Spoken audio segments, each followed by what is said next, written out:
Aujourd'hui, une lumière s'est éclairée dans mon cœur. De quoi aurais-je peur? Elle veille sur mes jours et mes nuits, sans faire de bruit. Elle réchauffe mon être et attend l'enfant à naître. Il sera le sauveur, comblant les hommes de ses faveurs. Mon cœur chante d'allégresse et attend cette belle promesse. Aujourd'hui, une lumière descend des cieux. Accueillons ce bien si précieux.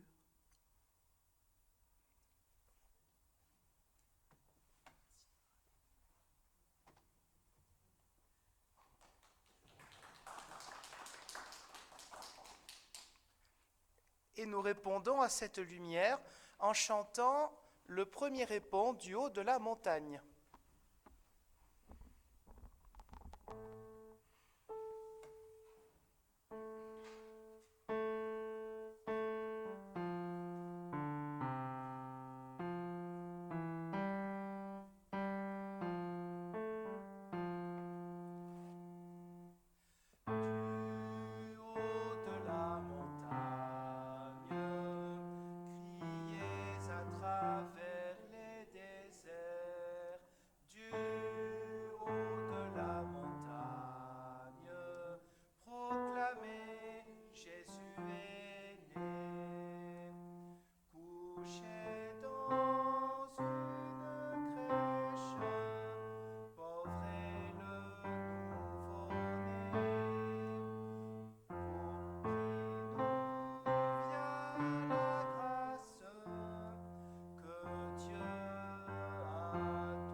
Bienvenue à vous tous pour ce temps de culte en ce premier dimanche du temps de l'Avent.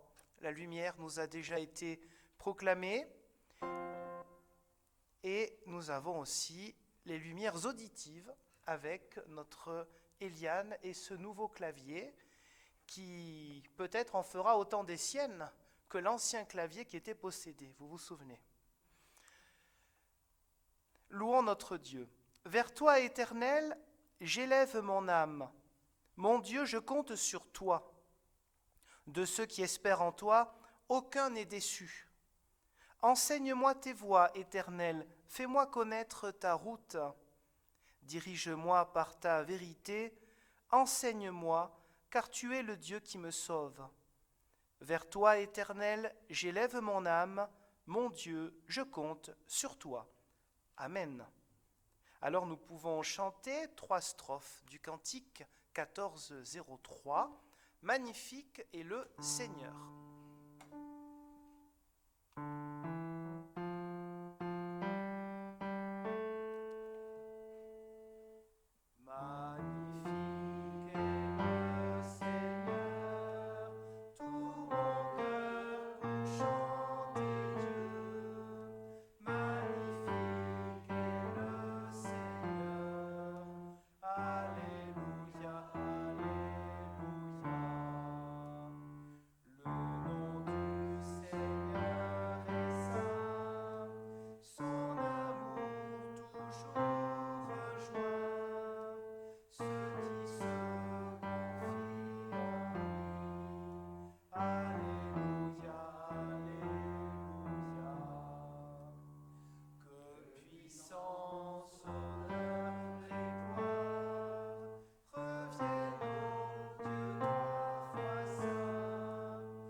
Rappelons-nous ces exhortations qui sont en même temps des constats sur la vie du croyant.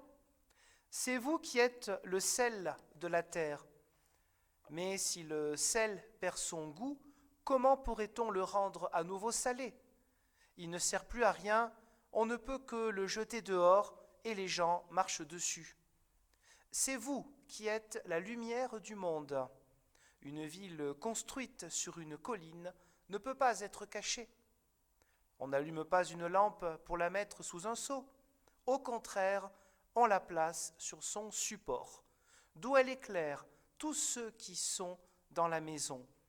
C'est ainsi que votre lumière doit briller devant les hommes, afin qu'ils voient le bien que vous faites et qu'ils louent votre Père qui est dans les cieux. En ce temps de l'Avent, puissions-nous toujours être exhortés à non seulement admirer la lumière, mais à en vivre et à la faire transparaître dans notre vie pour les autres. Sur ce, nous pouvons chanter le spontané suivant, toujours le 1403, mais cette fois-ci la strophe numéro 7.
Éternel notre Dieu, en ce temps de préparation, de fête,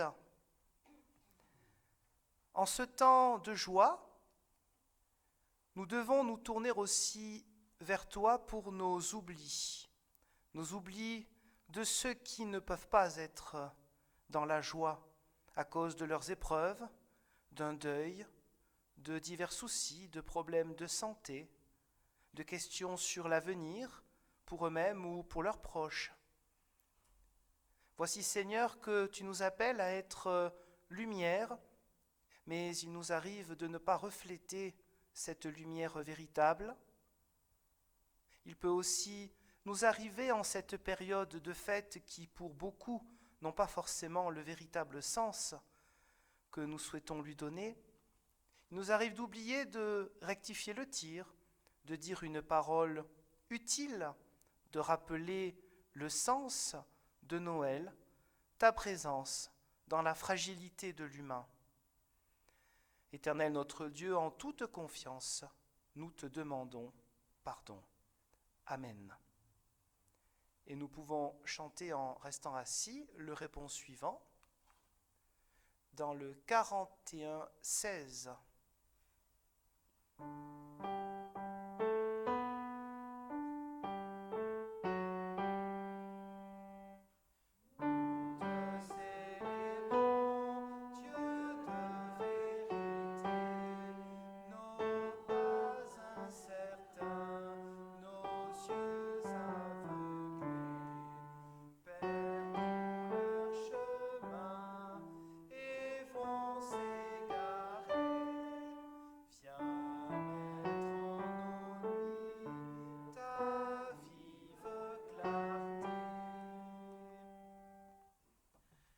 Levons-nous pour recevoir une parole de libération. Les évangiles nous attestent que cette lumière brille dans les ténèbres, c'est le témoignage notamment de Jean, et c'est valable aussi pour nous. Dans nos propres ténèbres, nos propres difficultés, cette lumière est toujours présente. Mais il est vrai que nous avons besoin que d'autres nous le disent.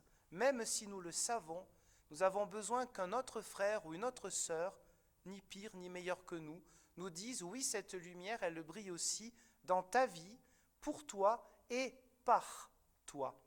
Oui, la libération, le pardon ne vient pas de nous, c'est Jésus-Christ, le vivant, qui nous le donne ici et maintenant. Amen. Nous pouvons donc chanter le spontané suivant.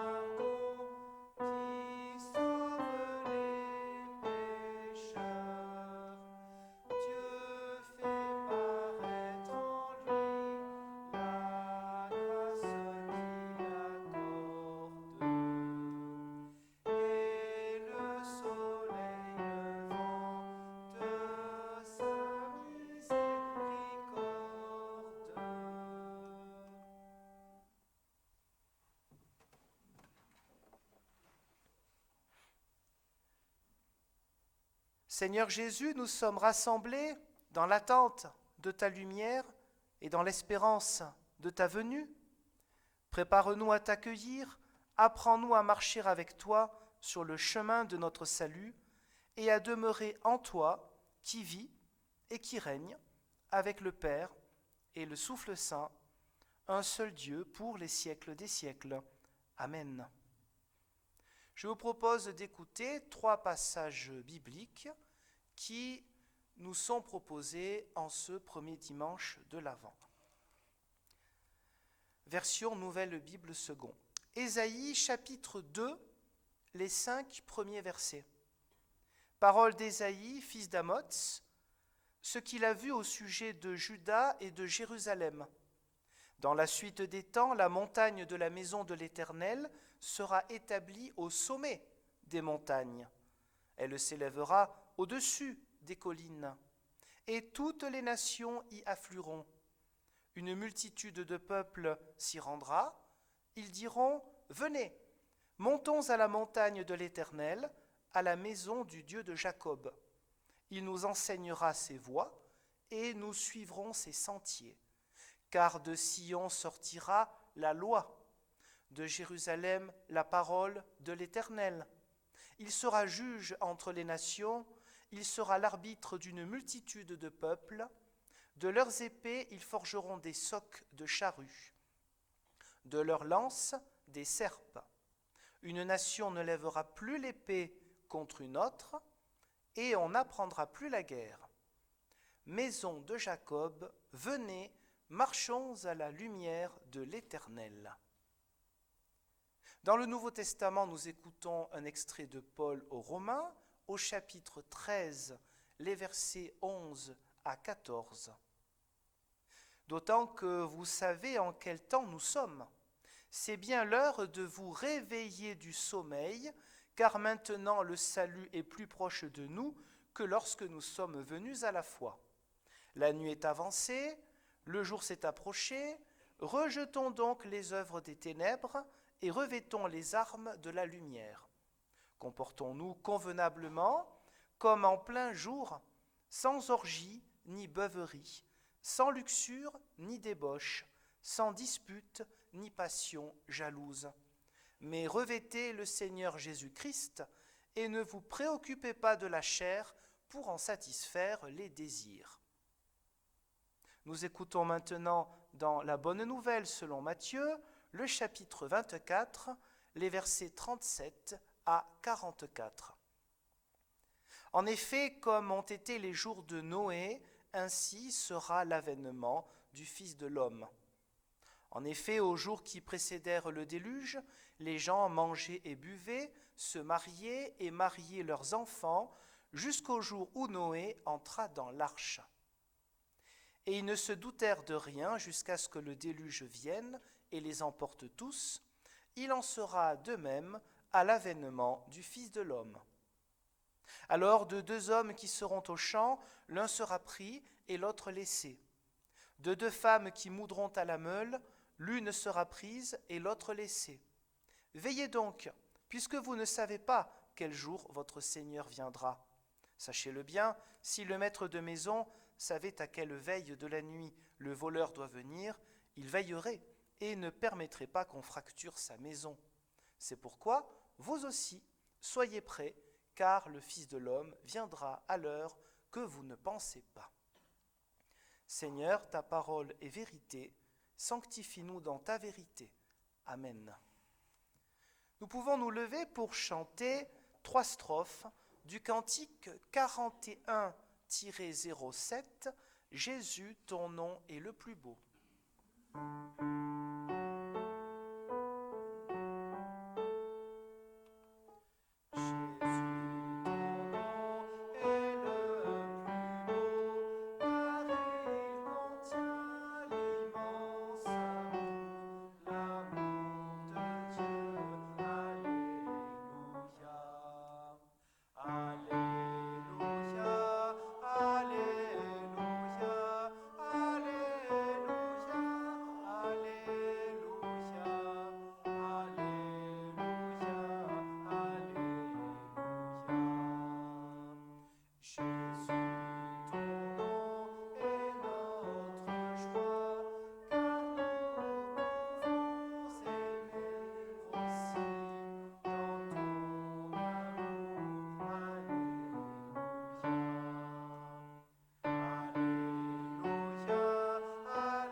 Frères et sœurs en Jésus-Christ, l'Avent, encore une occasion d'aimer. 3 petits points. L'Avent et l'histoire de Noé pour aujourd'hui. 2e petit point, Dieu qui aime tous les peuples. Et 3e point, veiller à notre comportement, c'est-à-dire aimer ou pas. Quelques mots d'introduction.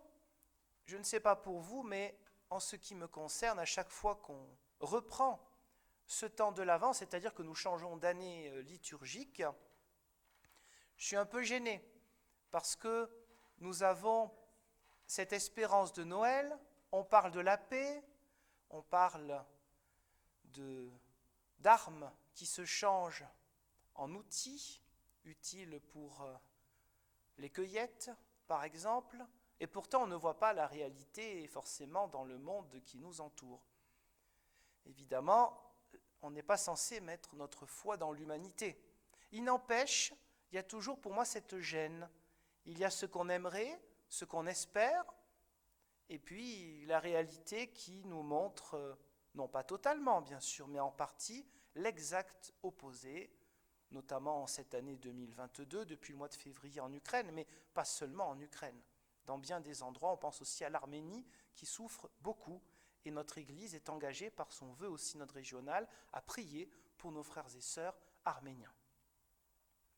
Cette gêne, on a entendu, sera juge entre les nations, de leurs épées ils forgeront des socs de charrues. Une nation ne lèvera plus l'épée contre une autre, et on n'apprendra plus la guerre. Alors, à quoi sert ce temps de l'Avent ? Ce temps de l'Avent, Noé aujourd'hui, l'histoire de Noé qui est rappelée par Jésus, ce temps de l'Avent, il n'a pas été inventé pour rien. Ça fait partie de ce qu'on appelle la tradition de l'Église. La tradition, donc la transmission, c'est de donner du sens à divers moments de l'année. Ce qui était avant, c'est-à-dire pour nous, Européens, le monde romain, gallo-romain, le monde germanique, chacun avait ses fêtes païennes. Et puis on a christianisé des fêtes païennes pour leur donner un nouveau sens, un sens qui soit lié à Jésus-Christ. Et donc on a trouvé cette fête du 25 décembre, fête du soleil invaincu chez les Romains, qui est devenue la fête de la naissance de Jésus, parce qu'on ne sait pas exactement bibliquement à quoi ça correspond. Le plus important, c'est la résurrection. Mais la fête de la naissance de Jésus, c'est la fête de la naissance de Dieu, dans notre monde, donc ce n'est quand même pas n'importe quoi. Donc ce temps de l'Avent, il revient chaque année pour que les chrétiens se posent des questions sur eux-mêmes, sur ce que nous faisons de cette espérance. Ce que nous faisons de cette espérance de la paix qui remplace la guerre. Ça commence par nous. Le message de la Torah, le message aussi d'Ésaïe, s'adresse au monde entier, mais tout le monde n'entend pas et tout le monde ne veut pas non plus entendre. Pareil pour l'Évangile. Pour ceux qui veulent bien écouter, il s'agit ensuite de mettre en pratique. Et on sait bien que ce n'est pas facile tous les jours.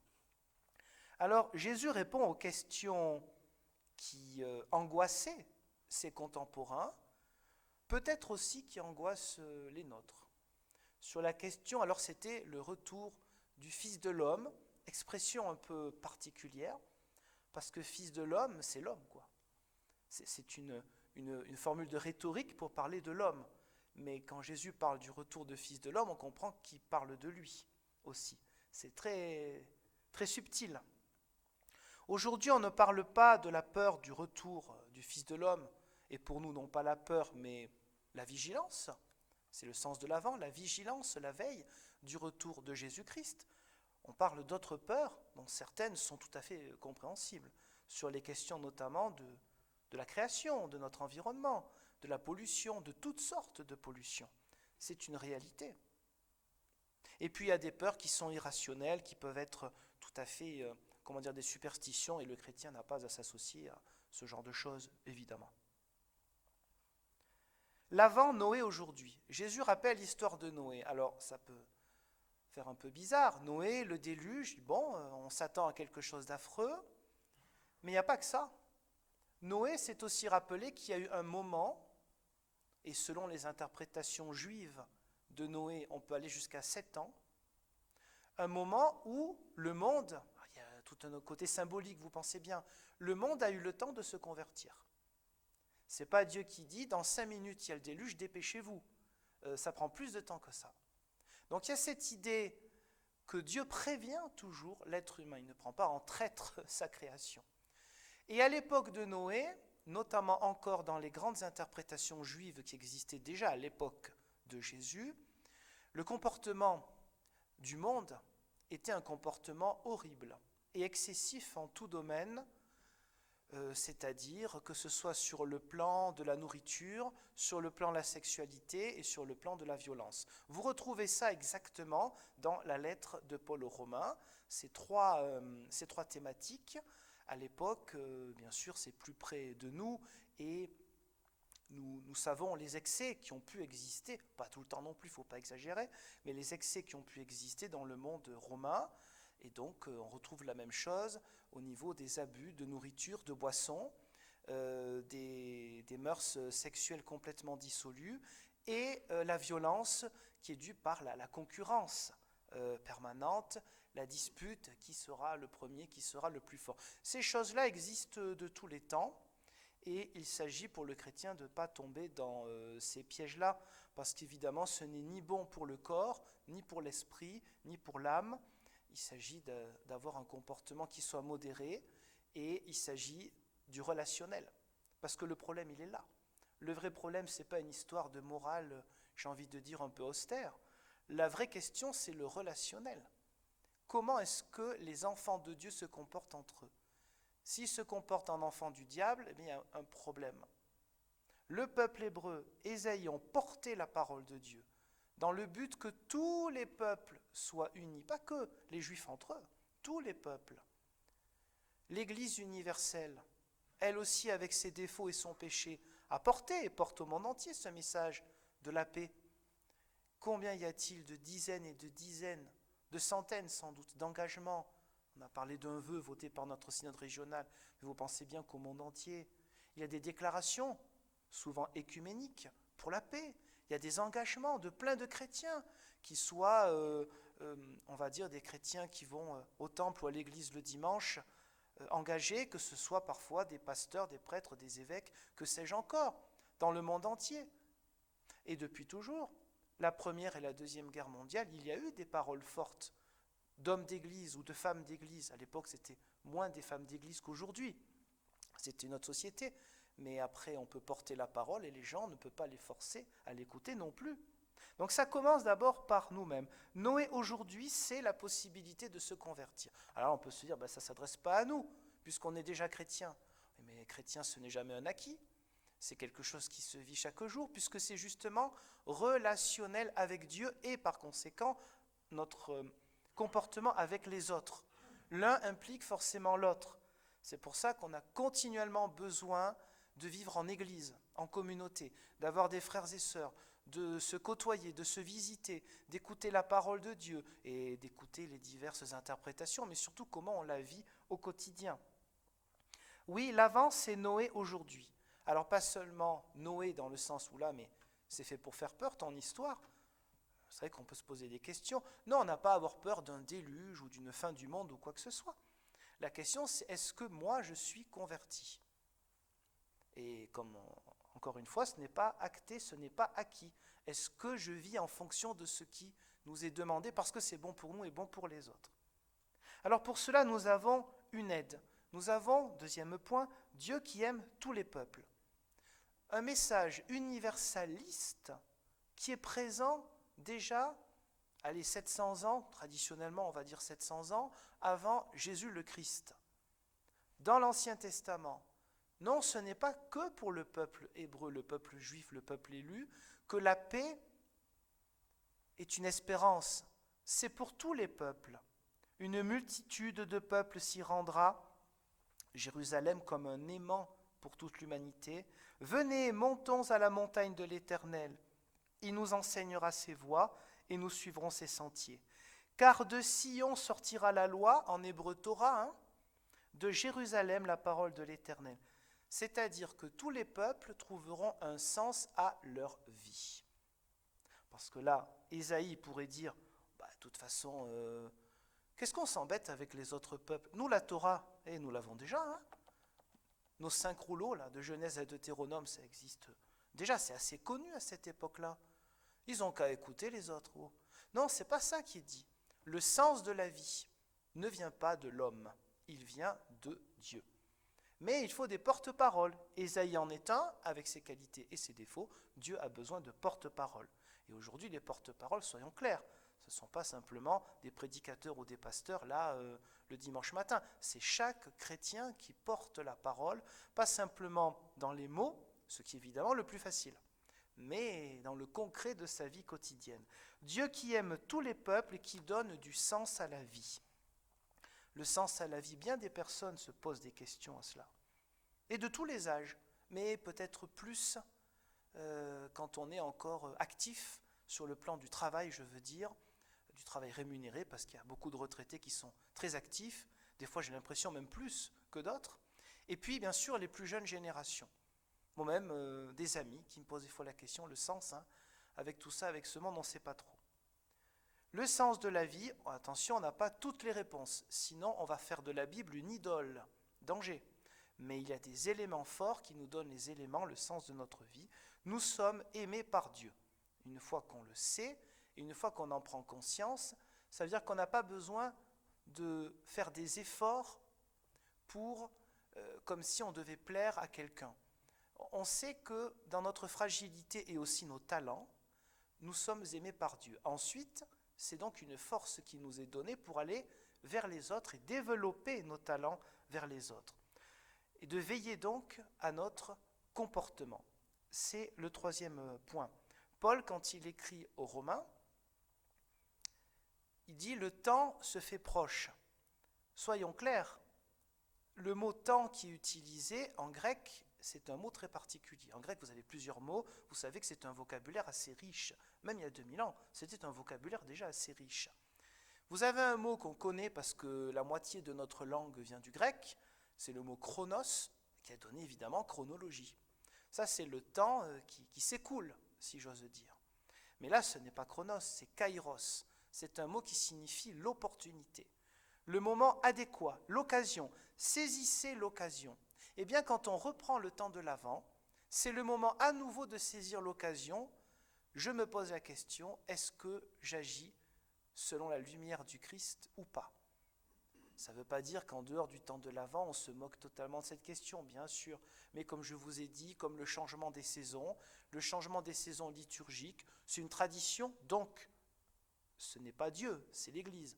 Enfin, ça a du sens, alors on a gardé, même dans l'Église protestante, cette histoire de saison liturgique, parce que ça a du sens, c'est pas idiot. Donc bien sûr, à chaque nouvelle saison, on ne va pas oublier est-ce qu'on est converti. Mais là, d'autant plus, est-ce que la lumière qui est fêtée, je vous ai dit un peu l'historique, le 25 décembre, est-ce que je la reflète aujourd'hui par mon comportement? Le sens de la vie. Cette question se posait donc autant aux chrétiens de Rome. On pourrait se dire, quand même, pourquoi est-ce que Paul leur écrit ça? Les chrétiens de Rome, des gens qui avaient, j'ai envie de dire, tout pour eux. La plupart venaient de communautés juives, des gens qui, vous l'imaginez, étaient souvent de milieux très instruits. Eux ne se comporteraient pas convenablement. Qu'est-ce que c'est que cette histoire? Eh bien oui, mais ça n'existe pas, une église locale ou une paroisse où les gens sont parfaits. Ça n'a jamais existé. Si c'était le cas, on dirait, prenez exemple sur cela et puis terminez. Et la lettre, elle ne fait pas une quinzaine de chapitres. Elle fait trois mots ou 3 lignes. Si ces lettres sont aussi longues, c'est qu'à chaque époque, nous avons besoin d'entendre la même chose, parce qu'à chaque époque, on est en combat spirituel contre soi-même. Toute la Torah est résumée par l'amour du prochain. C'est ce que Paul écrivait quelques versets juste avant, les versets que nous avons entendus tout à l'heure, où il dit « le temps opportun, saisissez l'occasion maintenant ». La Torah est résumée et la loi est résumée dans l'amour du prochain. Parce que ce chapitre 13, il commençait par la question des autorités, de respecter les autorités, de payer ses impôts, etc. Et de ne pas avoir peur des autorités quand on n'a rien à se reprocher. Oui, ça c'est un message qui peut toujours être actuel aussi. En tout cas dans les démocraties, évidemment. Comportons-nous convenablement. Ce nous, Paul il est gentil. Paul il sait s'adapter, c'est un écrivain exceptionnel. Normalement il devrait dire comportez-vous, hein, parce qu'on pense bien que Paul lui ne se comporte pas comme ça. Mais il se met dans le lot, comportons-nous, hein, en grec c'est bien un nous, comportons-nous convenablement comme en plein jour, sans orgie ni beuverie, sans luxure ni débauche, sans dispute ni passion jalouse. On retrouve toujours les mêmes thématiques des excès de l'être humain qui veut dominer. Alors bien sûr, on a toujours des petites musiques. Il faut bien profiter de la vie. Mais profiter, oui. On profite réellement de la vie quand on n'est pas dans des excès qui nous plongent dans des états à moitié comateux. Hein. Pour ce qui est de la luxure et la débauche, pareil. Et là, on est aussi souvent dans l'histoire de la domination. J'utilise l'autre comme un objet, même s'il est d'accord. Ce n'est pas parce que l'autre est d'accord que je dois quand même l'utiliser comme un objet sexuel. Ce n'est pas un argument. Et enfin, bien sûr, les disputes et les passions jalouses, on connaît les conséquences, c'est-à-dire qu'après, on va vers le meurtre et on va vers les guerres. Ces 3 thématiques-là, des excès qui en fait rabaissent l'être humain en lui-même et surtout l'être humain qui veut rabaisser les autres. Voilà des excès qui ont toujours existé. Mais si Paul le dit aux chrétiens de Rome, eh bien, comme d'habitude, vous me direz, je me répète, c'est vrai que je me répète souvent, comme d'habitude, s'il leur écrit ça, c'est parce qu'ils le font. Pourquoi est-ce qu'il va leur dire « comportons-nous convenablement » s'ils se comportaient convenablement? Ça n'a aucun sens.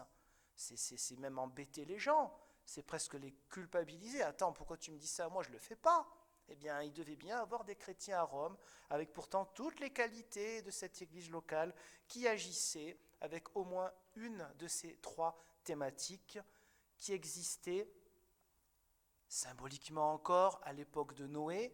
Il n'empêche que les symboles, ça veut dire quelque chose. Est-ce que tu es vraiment converti? Est-ce que tu es vraiment un être humain qui vit en enfant de lumière? Cette question se pose pour nous à toutes les époques. C'est pourquoi, entre le 1er et le début du 3e siècle, il y a eu des chrétiens qui ont dit « ces textes-là, ils sont plus importants que d'autres. Cette lettre aux Romains, oui, c'est vraiment un texte inspiré, ça ira bien dans ce qu'on appellera le Nouveau Testament. » Et pourtant, ils étaient déjà plusieurs générations après Paul. Ils auraient très bien pu se dire au 2e siècle ou au 3e siècle, bon, le Christ n'est toujours pas revenu, on s'est planté quelque part, À quoi ça sert cette lettre de Paul et d'autres textes? À quoi ça sert le passage de Matthieu qu'on a entendu tout à l'heure? Mais non, ils ont été bien inspirés, les chrétiens du 2e et 3e siècle, qui, et pas du tout de manière autoritaire, ont choisi ces textes-là qui faisaient déjà autorité pour nous donner notre Nouveau Testament. Ils se disaient, ce qui était dit il y a 100 ou 250 ans, c'est valable pour nous aujourd'hui. C'est pourquoi nous avons dans le Nouveau Testament ces passages. Parfois on peut dire, bon, c'est pas vraiment notre souci premier. Mais si, c'est parce qu'à chaque époque, le chrétien doit se poser la question sur son propre comportement. C'est un message pour notre monde, pas un message, j'ai envie de dire, moraliste, mais un message de cohérence en fait, un message de logique. La lumière, mais si cette lumière ne se transcrit pas dans le comportement, c'est que vous êtes retourné dans les ténèbres. Est-ce que c'est ça la vie chrétienne? Comment est-ce que d'autres vont dire « Ah tiens, il y a quelque chose qui se passe dans leur vie » si votre comportement est le même, voire pire, que ceux qui ne croient pas en Jésus-Christ? C'est normal de se poser ces questions. Alors bien sûr, ça dépend des moments dans notre vie. Il y a des moments où on ne se sent pas du tout concerné. Mais vous savez bien qu'il est très facile, pour au moins l'une de ces trois thématiques, de se faire avoir. La plus facile, c'est bien sûr par notre langue. C'est ainsi que les disputes, les divisions, comme dès le début du christianisme dans plusieurs églises locales, il y a des divisions. Pourquoi? C'est toujours la même chose, c'est l'orgueil. On va dire, ah mais moi je suis quand même meilleur que l'autre. Si ce n'est pas sur le plan du savoir, ce sera sur le plan du comportement. Et paf, de nouveau, j'institue une sorte de supériorité, alors qu'il y a une égalité totale entre les baptisés. À la fois dans le péché, parce qu'on a tous un peu ça encore, et à la fois dans la réconciliation qui nous est donnée et redonnée, ne serait-ce que là, par exemple, tous les dimanches. C'est quelque chose de régulier, mais c'est régulier parce que régulièrement, nous en avons tous besoin. Alors oui, pour conclure, accueillons en cette période de l'Avent, période qui recommence, le Seigneur de lumière. Puissions-nous toujours refléter cette lumière dans notre vie quotidienne. Ce sera un signe, des signes discrets, des signes réels de cette présence de Dieu. C'est un véritable témoignage. On dit toujours évangéliser, ou c'est un mot un peu connoté. Témoigner, c'est la même chose. On témoigne par notre mot, notre parole, on témoigne par notre comportement, mais il ne faut pas cacher que notre comportement est conséquence de notre foi en Jésus-Christ. Parce que les gens ne peuvent pas forcément l'inventer eux-mêmes, ils ne peuvent pas forcément comprendre pourquoi nous avons tel comportement. Le comportement du chrétien est un comportement qui, tout en respectant tant que faire se peut les lois, est un comportement qui sera toujours non conformiste, puisque le chrétien ne se conforme pas aux modes ou aux idéologies dominantes de quelle que soit l'époque, aujourd'hui comme il y a 2000 ans. Donc ce comportement-là, ce n'est pas par rébellion, ce n'est pas pour faire son intéressant, c'est un comportement qui dit, oui, on doit accueillir, on doit être ouvert. Ça ne veut pas dire qu'on ne souhaite pas la justice et faire attention à notre propre identité, mais le Christ a ouvert les portes. Il a fait de cette manière-là, que notre comportement reflète bien ce que le Christ a voulu faire et a fait lui-même. Amen.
Et nous pouvons nous lever pour chanter le cantique suivant, « Quand s'éveilleront nos cœurs ».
Et nous pouvons rester debout, si nous le souhaitons, pour reprendre quelques versets du Nouveau Testament qui sont, en tant que tels, forcément des confessions de foi.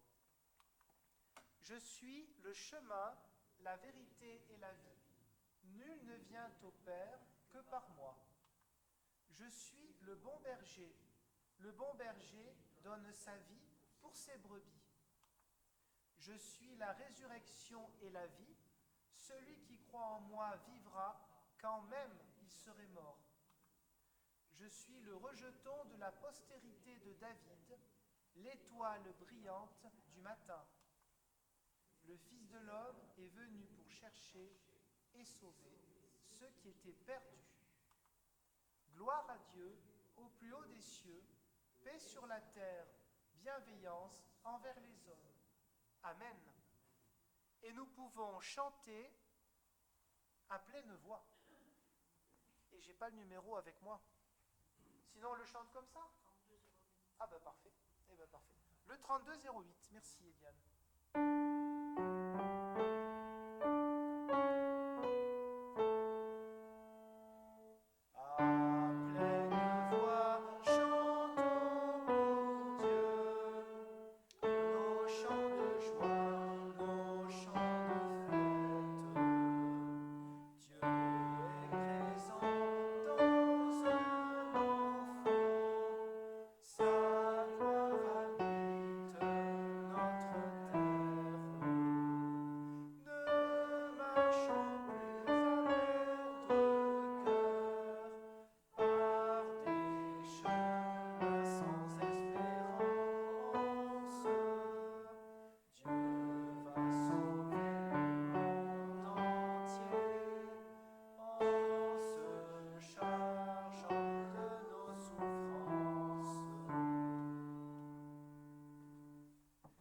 Prenons maintenant le temps de la prière d'intercession. Tu es béni, ô notre Père, toi qui choisis les choses et les êtres faibles de ce monde, pour abattre tout orgueil et manifester ta miséricorde. Toi qui as visité ton peuple et qui es présent par ton esprit, en toute visite faite en ton nom. Apprends-nous à nous rencontrer toujours les uns les autres et à reconnaître la présence de Jésus-Christ ton Fils dans les plus petits d'entre nos frères.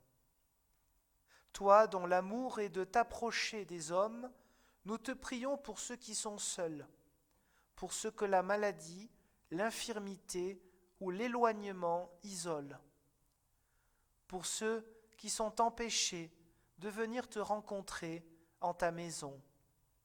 Apprends-nous à les visiter à ton nom et avec l'aide de ton esprit. Tu as fait de ton Église le corps du Christ. Par elle, tu veux communiquer aux hommes le mystère du salut que tu leur offres. Accorde-nous ton Esprit Saint afin que nous sachions proclamer dans notre comportement quotidien et par nos paroles que Jésus-Christ est le Seigneur. Par ton Esprit, tu as révélé aux humbles le chemin qui mène à ton Fils. Éclaire aussi les chefs des nations et tous ceux qui sont investis d'autorité, afin qu'ils reconnaissent comme Seigneur celui qui est le Sauveur du monde. Accepte, Seigneur, notre louange, notre prière et tous nos engagements. Prépare nos cœurs à la venue glorieuse de ton Fils, lui qui règne avec toi maintenant et toujours. Et ensemble, nous pouvons dire la prière engageante, exigeante, que Jésus le Christ nous a laissée. Notre Père, qui es aux cieux, que ton nom soit sanctifié, que ton règne vienne, que ta volonté soit faite sur la terre comme au ciel. Donne-nous aujourd'hui notre pain de ce jour. Pardonne-nous nos offenses, comme nous pardonnons aussi à ceux qui nous ont offensés.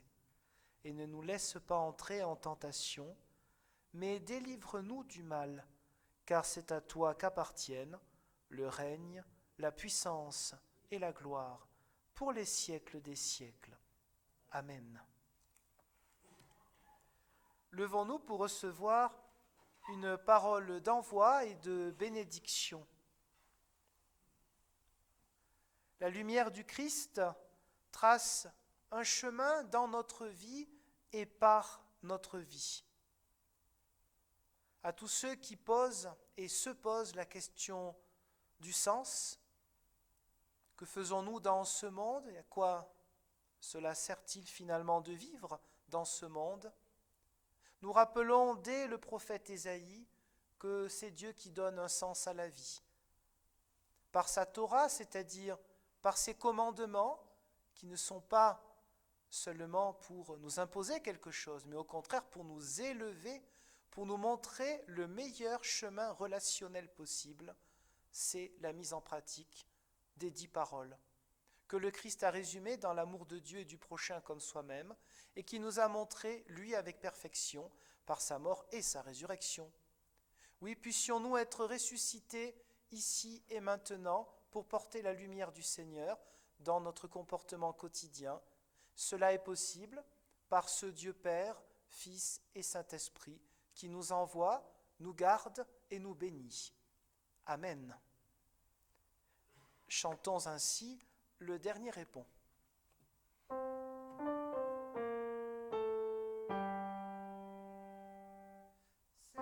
Resplendir le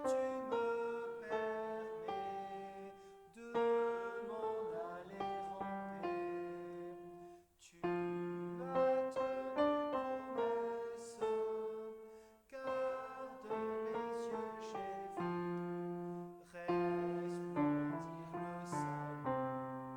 que